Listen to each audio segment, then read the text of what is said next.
Macro economics का last chapter है खुली अर्थव्यवस्था, जिसमें दो इंपॉर्टेंट टॉपिक है जो है विदेशी विनिमय दर और भुगतान संतुलन। और इस चैप्टर से भी करीब 6 नंबर तक के क्वेश्चंस आपके एग्जाम में पूछे जाते हैं। एक शॉर्ट में और एक लॉन्ग में आता है और बाकी एमसीक्यू जितने आ सकते हैं आते हैं। तो यहाँ पर हमें इस चैप्टर के बारे में समझना पड़ेगा, इन दोनों इंपॉर्टेंट टॉपिक के बारे में। विदेशी विनिमय दर क्या होता है और भुगतान संतुलन क्या होता है, इसके बारे में हम डिटेल से पढ़ेंगे। स्टार्ट करेंगे पॉइंट टू पॉइंट हर एक टॉपिक को, जहां पर सबसे पहले हमें समझना है कि खुली अर्थव्यवस्था का मतलब ही क्या होता है। खुली अर्थव्यवस्था किसे कहते हैं, ओपन इकोनॉमी क्या होता है। कोई भी अर्थव्यवस्था जब विदेशों के साथ व्यापार करती है, विदेशी देशों के साथ लेन देन करती है, तो उसे हम खुली अर्थव्यवस्था कहते हैं। मतलब वह अर्थव्यवस्था होती है जो अन्य देशों के साथ वस्तु और सेवाओं का व्यापार करे, मतलब आयात निर्यात करे, तकनीक का स्थानांतरण करे, पूंजी का आवागमन मतलब इन्वेस्टमेंट यहाँ भी करे तो वहां भी हो, विदेशी निवेश हो। अगर ये सभी प्रक्रिया होती है उस देश में तो उसे खुली अर्थव्यवस्था कहते हैं। तो ध्यान रखना, भारत कच्चा तेल, इलेक्ट्रॉनिक्स का सामान विदेशों से इंपोर्ट करता है, और वहीं पर भारत जो सॉफ्टवेयर सेवाएं हैं, वस्त्र है मतलब कपड़े हैं, यानी कि मसाले हैं, ये सब विदेशों को निर्यात करता है। तो आयात और निर्यात जो देश भी करता है उसे खुली अर्थव्यवस्था की कैटेगरी में रखा जाता है। इसका मतलब होता है भारत एक खुली अर्थव्यवस्था वाला देश है। जब खुली अर्थव्यवस्था वाला देश विदेशों के साथ विनिमय होगा तो जाहिर सी बात है, हमें अगर अमेरिका के साथ कोई व्यापार कर रहे हैं तो हमें अमेरिकी मुद्रा को रखना पड़ेगा। तो यहां पर नेक्स्ट है फॉरेन एक्सचेंज, यानी कि विदेशी मुद्रा, यानी कि विदेशी विनिमय बोलते हैं। इसको क्या बोलते हैं, विदेशी विनिमय क्या है। विदेशी मुद्रा से तात्पर्य किसी विदेशी देश की मुद्रा से, अगर हमारे पास अमेरिका का डॉलर है, यूरो है, पाउंड है, येन है, तो ये हमारे लिए विदेशी मुद्रा है, मतलब विदेशी विनिमय है। क्योंकि इन्हीं का प्रयोग करते हुए हम अमेरिका, डॉलर का प्रयोग करते हुए अमेरिका से, यूरो का प्रयोग करते हुए यूरोप से कोई भी सामान खरीद सकते हैं। विदेशी विनिमय सबसे इंपॉर्टेंट बात है जब भी हम एक्सपोर्ट इंपोर्ट करेंगे। लेकिन ये कैसे होता है, तो उसके लिए जरूरत होती है विदेशी विनिमय दर की। विदेशी विनिमय दर वह दर होता है जिस दर पर एक देश की मुद्रा का मूल्य दूसरे देश की मुद्रा के साथ तय किया जाता है। मतलब अगर हम डॉलर के $1 की बात करते हैं तो $1 के बदले में 90 रुपए का अगर पेमेंट होता है तो इसको विदेशी विनिमय दर के नाम से जानते हैं। इसी प्रकार से किसी भी दो देशों के बीच, किसमें दो देशों के बीच में जो विनिमय की दर होती है वो अलग अलग होती है। जैसे $1 के बदले में कितना रुपए होगा, ठीक है, जैसे 1 यूरो के बदले में कितना होगा, जैसे 1 पाउंड के बदले में कितना रुपए होगा। हर देश का दूसरे देश के साथ जो विनिमय की दर होती है अलग अलग होती है, और उसी दर से पूरे देश का आयात निर्यात चलता रहता है।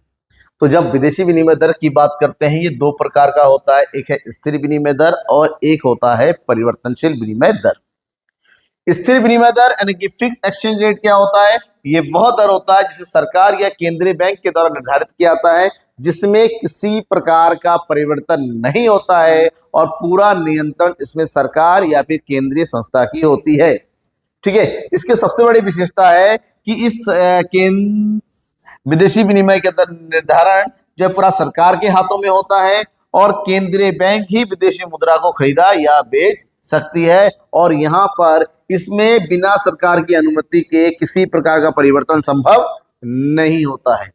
ठीक है, इसका मतलब होता है चीन में बहुत सालों तक लगातार स्थिर विनिमय दर का प्रचलन होता था, और यहाँ तक कि भारत में भी लगभग 1943 तक जो है विदेशी विनिमय दर का प्रयोग स्थिर वाला प्रयोग होता था, जो सरकार ने जो निर्धारित कर दिया था। दूसरा होता है लचीली यानी कि परिवर्तनशील विनिमय दर प्रणाली।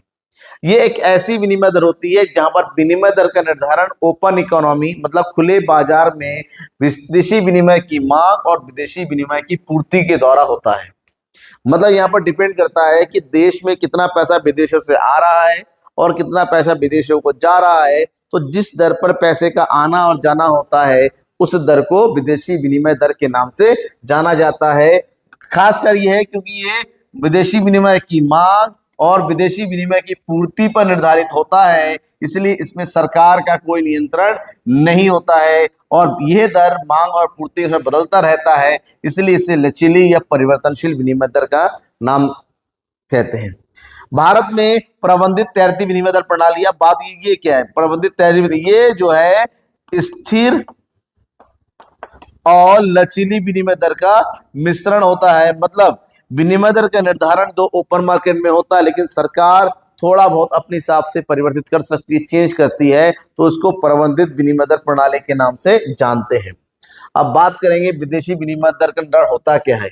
विदेशी विनिमय दर का निर्धारण उस बिंदु पर होता है, उस बिंदु या उस दर पर होता है जिस दर पर विदेशी विनिमय की मांग और विदेशी विनिमय की पूर्ति दोनों ही आपस में बराबर होता है। इसका मतलब होता है ये ठीक वैसे ही होता है जैसे वस्तु की कीमत का निर्धारण होता है। मतलब यहाँ पर होता है कि मांग मांग ऊपर से नीचे गिरता होता है, और ये होगी पूर्ति नीचे से। जिस बिंदु पर दोनों आपस में बराबर हो गया, ये वाला बिंदु पॉइंट ई, यहीं पर विदेशी विनिमय दर का निर्धारण हो जाता है, क्योंकि यहाँ पर विदेशी विनिमय की मांग और पूर्ति दोनों ही आपस में बराबर होता है। समझ में आ गया। तो ये होता है खुले बाजार में विदेशी विनिमय दर का निर्धारण या फिर परिवर्तनशील विदेशी विनिमय दर। अब बात यह है कि यहाँ पर विदेशी मुद्रा की मांग क्या होता है। विदेशी मुद्रा का मांग का मतलब होता है जब भी हम विदेशों को भुगतान करना हो, जब भी विदेशों को पैसा देना हो, तो हमारे पास अगर अमेरिका से कुछ खरीदते हैं तो हमें अमेरिकी डॉलर चाहिए, यूरोप से कुछ खरीदते हैं तो यूरो चाहिए। तो जाहिर सी बात है हमें कहीं बाहर विदेशी देश को पेमेंट करना है तो विदेशी मुद्रा की आवश्यकता होती है, मतलब विदेशी मुद्रा की मांग कर रहे हैं। तो वो सारे सोर्स जहां पर हमें विदेशी मुद्रा का भुगतान करना होता है, चाहे हम वस्तु और सेवाओं का आयात करते हैं, चाहे विदेशों को पर्यटन में जाते हैं, चाहे विदेशों में निवेश करते हैं, या विदेशों को ऋणों पर ब्याज भुगतान करते हैं, या विदेशों में हमारे बच्चे पढ़ने जाते हैं। तो अगर विदेशों को कुछ भी जा रहा है, विदेशों को पैसा जा रहा है, तो उसे विदेशी विनिमय की मांग कहते हैं। ध्यान रखना, अगर विदेशी विनिमय दर जितना ज्यादा होता है, विदेशी विनिमय की मांग उतनी ही कम चले होती जाती है। विदेशी विनिमय दर जितना कम होता है, विदेशी मुद्रा की मांग उतनी ही ज्यादा होती चली जाएगी। फिर है विदेशी मुद्रा की पूर्ति। विदेशी मुद्रा की पूर्ति का मतलब होता है हमारे पास विदेशों से मुद्रा कैसे आता है, कि भाई भुगतान तभी करेंगे जब हमारे पैसा हो। तो कहां कहां से पैसा आता है, विदेशों से पैसा आता है, उसको हम बोलते हैं विदेशी विनिमय की पूर्ति। तो पैसा आता कहां से, वस्तु और सेवाओं के निर्यात करने से होता है। भारत में विदेशी निवेश आएगा, चाहे वो एफडीआई से आए, चाहे वो एफआईआई से हो, चाहे ठीक है एनआरआई द्वारा भारत में विदेशी पैसा आता है। भारत में विदेशों से लोग घूमने आते हैं, भारत में लोग पढ़ने आते हैं, भारत में लोग एजुकेशन के लिए आते हैं। तो इस प्रकार से जो है विदेशों से जो भी पैसा आता है उसको विदेशी विनिमय की पूर्ति। तो और जिस दर पर पैसे का आना और जाना बराबर होता है, उसी दर पर विदेशी विनिमय दर का निर्धारण होता चला जाता है। तो यहाँ पर संतुलन विनिमय दर, जो विनिमय की बात करते हैं, संतुलित विनिमय दर का मतलब होता है जब विदेशी विनिमय की मांग और पूर्ति आपस में बराबर होता है, उसे संतुलित विनिमय दर की कहते हैं। और ध्यान में रखना, विदेशी विनिमय दर नॉर्मली संतुलन में होती है, और ये इन दोनों के आधार पर, जहां पर विदेशी विनिमय की मांग करेंगे और विदेशी विनिमय की पूर्ति करेंगे, जिस बिंदु पर बराबर होगा वही। और अगर मांग में ज्यादा हो जाती है तो विदेशी विनिमय दर की मांग ज्यादा है तो विदेशी विनिमय दर बढ़ जाएगा, मतलब हमारे मुद्रा की मूल्य कम हो जाएगा। पूर्ति ज्यादा होती है, विदेशी विनिमय दर हमारा कम हो जाएगा। तो इस चीज को धीरे समझना होगा। अब इसमें कुछ चीजें हैं और समझेंगे। देखिए, मुद्रा का अधिमूल्यन एप्रिसिएशन ऑफ करेंसी, मुद्रा का अवमूल्यन डेप्रिसिएशन ऑफ करेंसी। जब घरेलू मुद्रा का मूल्य विदेशी मुद्रा की तुलना में बढ़ जाता है तो उसे मुद्रा का प्रशंसा या मुद्रा का अधिमूल्यन कहते हैं। मान लीजिए पहले मुद्रा का मूल्य $1 बराबर 80 रुपए था, अब ये $1 बराबर अगर 75 रुपए हो गया, मतलब अब हमें जो है 5 रुपए कम पेमेंट करना पड़ेगा, मतलब हमारे देश की मुद्रा का मूल्य बढ़ रहा है। ठीक है, इसको बोलते हैं एप्रिसिएशन। घरेलू मुद्रा का मूल्य अगर बढ़ता है, और इसमें आप कहोगे सर यहाँ पर कैसे हो गया 75 कम है, भाई यहाँ पर हमें ये तो देखो घरेलू मुद्रा का मूल्य कम है, घरेलू मुद्रा का मूल्य कम है तो उसको बोलते हैं एप्रिसिएशन। मतलब विनिमय की दर हमारी क्या हो रही है, अच्छी हो रही है, देश के फेवर में है। वहीं पर मुद्रा का अवमूल्यन का मतलब होता है, मान लो पहले $1 बराबर 80 रुपए था, अब ये बढ़ के $1 बराबर 85 हो गया, विनिमय दर बढ़ जाता है।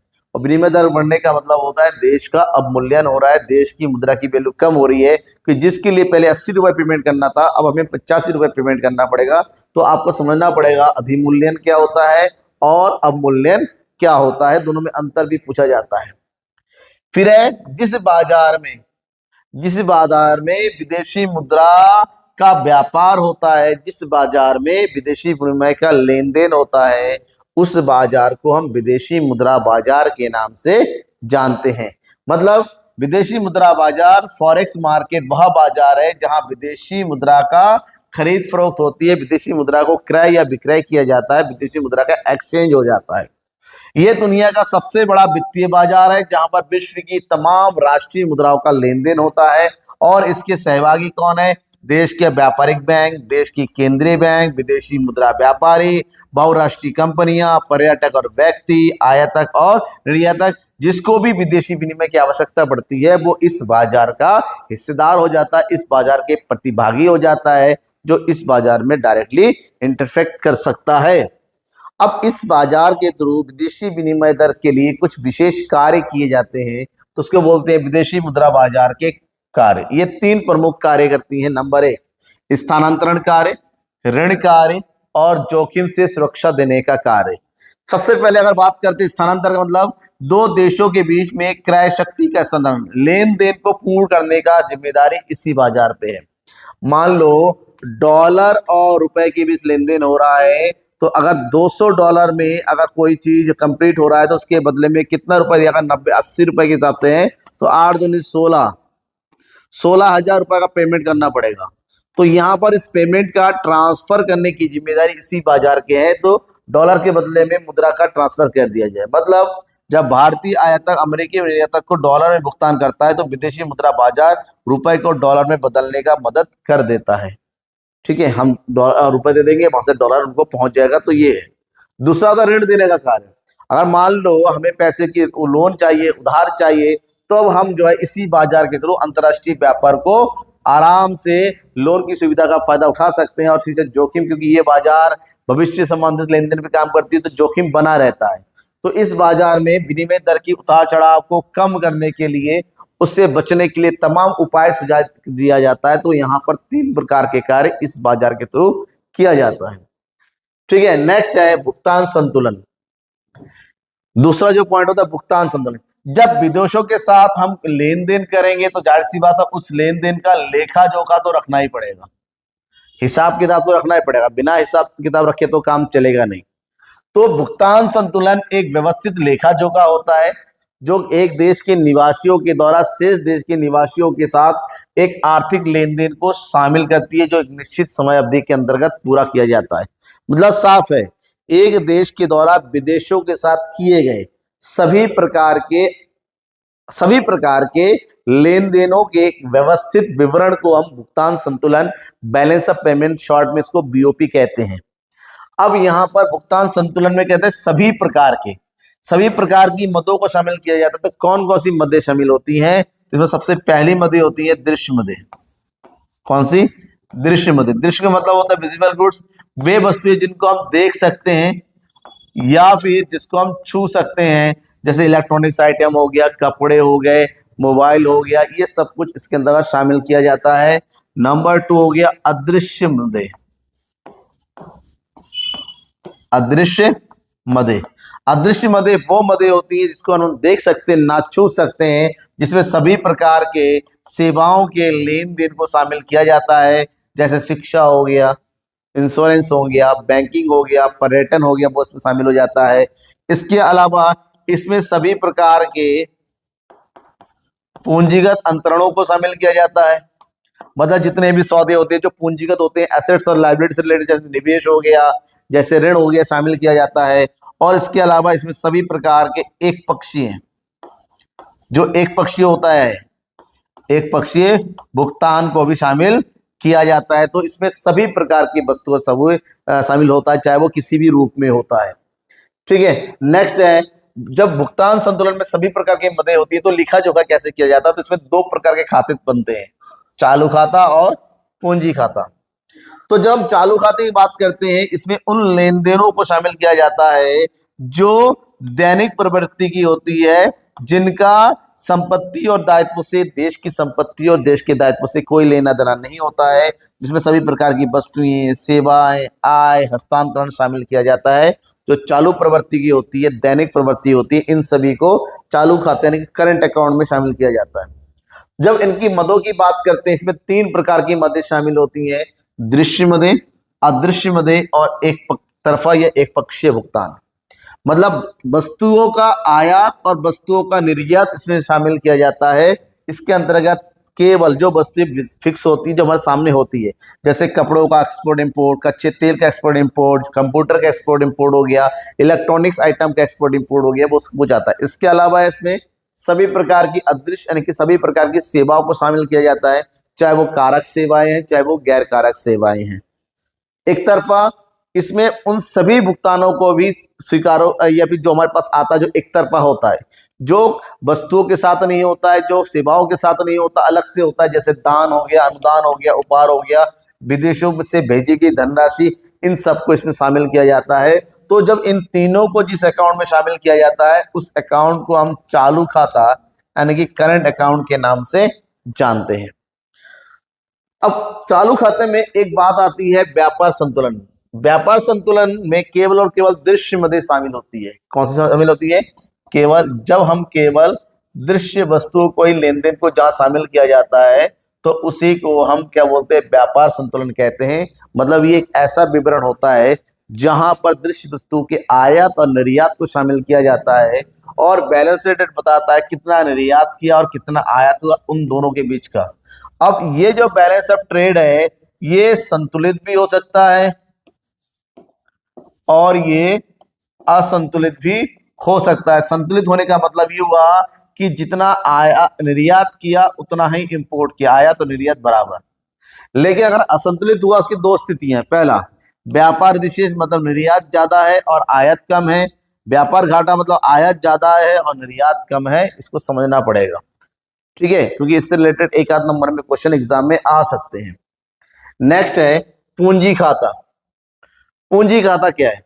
पूंजी खाता भुगतान संतुलन का वो खाता है जिसके अंतर्गत उन सभी मदों को शामिल किया जाता है जो पूंजीगत प्रवृत्ति की पाई जाती है, जो देश के संपत्तियों और दायित्वों को प्रत्यक्ष रूप से प्रभावित करता है। मतलब जो भविष्य से संबंधित लेन देनों से संबंधित हो, उसे हम पूंजी खाते के अंतर्गत लिखते हैं। जैसे प्रत्यक्ष विदेशी निवेश, विदेशी ऋण, पोर्टफोलियो निवेश, बाहरी उधार, विदेशी मुद्रा, ये सब या तो संपत्ति से संबंधित होती है या लायबिलिटी से रिलेटेड, इनको पूंजी खाते के अंतर्गत रखा जाता है। आगे बढ़ते हैं तो इसमें दो प्रकार की मदें होती हैं जब मदों की बात करते हैं। एक है स्वायत्त लेन देन यानी कि ऑटोनोमस ट्रांजैक्शन, दूसरा होता है समायोजक यानी कि अकोमोडेटिंग ट्रांजैक्शंस। तो वो मदें जो व्यापार और निवेश के उद्देश्य से किया जाता है, आर्थिक उद्देश्य से किया जाता है, लाभ के उद्देश्य से किया जाता है, उनको हम स्वायत्त लेन देन के नाम से जानते हैं। जिसमें सभी प्रकार की वस्तुओं और सेवाओं के आयात निर्यात को शामिल किया जाता है, सभी प्रकार के विदेशी निवेश को शामिल किया जाता है, क्योंकि इन सब का एक ही उद्देश्य होता है, ज्यादा से ज्यादा आय सृजन करना, ज्यादा से ज्यादा लाभ का सृजन करना। जहां पर आर्थिक हित होता है उसको स्वायत्त मदों के नाम से जानते हैं, लेन देन के नाम से जानते हैं। बट दूसरा समायोजक होता है, ये वो लेन देन होती है जिसका उद्देश्य भुगतान संतुलन को संतुलित करने के लिए होता है। जैसे मुद्रा बैंक से सरकार के द्वारा ऋण लेना, ठीक है, विदेशी मुद्रा का प्रयोग करना विनिमय करने के लिए, तो इसका प्रयोग देश के वो संतुलन बनाए रखने के लिए होता है, और ये लेन देन लाभ की आशा से किया जाता है। आगे बढ़े, नेक्स्ट है भुगतान असंतुलन। भुगतान संतुलन में असंतुलन नॉर्मली कहता है ये डबल एंटी सिस्टम में होता है, डेबिट और क्रेडिट बराबर होता है, लेकिन उसके बावजूद भी भुगतान संतुलन कभी कभी असंतुलित हो सकता है। मतलब जितना पैसा हमारे पास विदेशों से आया, जितना भुगतान किया, इन दोनों में अंतर हो सकता है। जब आयात और निर्यात में अंतर हो जाता है तो उसमें भुगतान संतुलन असंतुलन की स्थिति में आ जाती है, बैलेंस नहीं होता है। इसके पीछे कई कारण है। नंबर एक, अचानक आयात में बहुत ज्यादा वृद्धि और निर्यात में बहुत ज्यादा कमी होना, और ये तब होता है जब बेसिकली हमारे देश में मंदी की स्थिति आ जाए, या फिर देश में जो है कौन सी स्थिति आ जाए, युद्ध की स्थिति आ जाए। जैसे अमेरिका ईरान के बीच में चल रहा है, यूक्रेन की, इजराइल, और ये सब लड़ाइयां जो चल रही है तो देश के लिए नुकसान करती हैं। इसमें घरेलू अर्थव्यवस्था में मुद्रास्फीति की स्थिति हो, वैश्विक मंदी हो, राजनीतिक अस्थिरता हो, प्राकृतिक आपदाएं आए, तब भी बैलेंस ऑफ पेमेंट असंतुलित हो सकता है। ठीक है, एक क्वेश्चन और आता है कि बैलेंस ऑफ को असंतुलन को सुधारने के क्या उपाय हैं। अगर हमें इसको सही करना है, भुगतान संतुलन को असंतुलन से बचाना है तो निर्यात को बढ़ाना पड़ेगा, आयात को कम करना पड़ेगा, मुद्रा का अवमूल्यन करना पड़ेगा जिसमें निवेश बढ़े, आयात को प्रतिबंधित करना पड़ेगा, कोटा और टैरिफ लगाना पड़ेगा, विदेशी विनिमय को बढ़ावा देना पड़ेगा, जैसे विदेशी से ज्यादा हमारे पास आए तो ऐसे में मुद्रा पूर्ति पॉजिटिव हो जाएगी और देश का संतुलन आ जाएगा।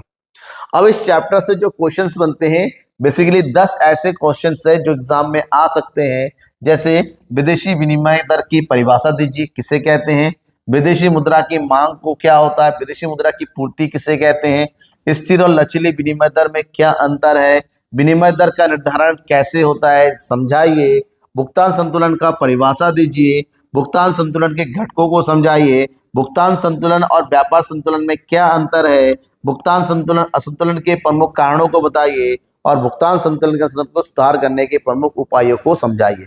तो ये कुछ टॉपिक्स है इस चैप्टर से रिलेटेड जो सीबीएसई के अकॉर्डिंग, हालांकि सीबीएसई में टॉपिक डायरेक्टली ना के केस बेस्ड आता है, लेकिन अगर टॉपिक याद करके रखेंगे तो एग्जाम में आपका फायदा ही मिलेगा। ठीक है, तो ये चैप्टर था जो आपके लिए इंपॉर्टेंट है। इसके बाद आईआईटी शुरू करते हैं और इस कंप्लीट चैप्टर के पूरे मैक्रो इकोनॉमिक्स के हम वन शॉट की बात करेंगे, इंपॉर्टेंट क्वेश्चन की बात करेंगे। बहुत जल्दी बहुत कुछ मिलने वाला है आपको, बने रहना है आपको मेरे साथ। Thank you and bye.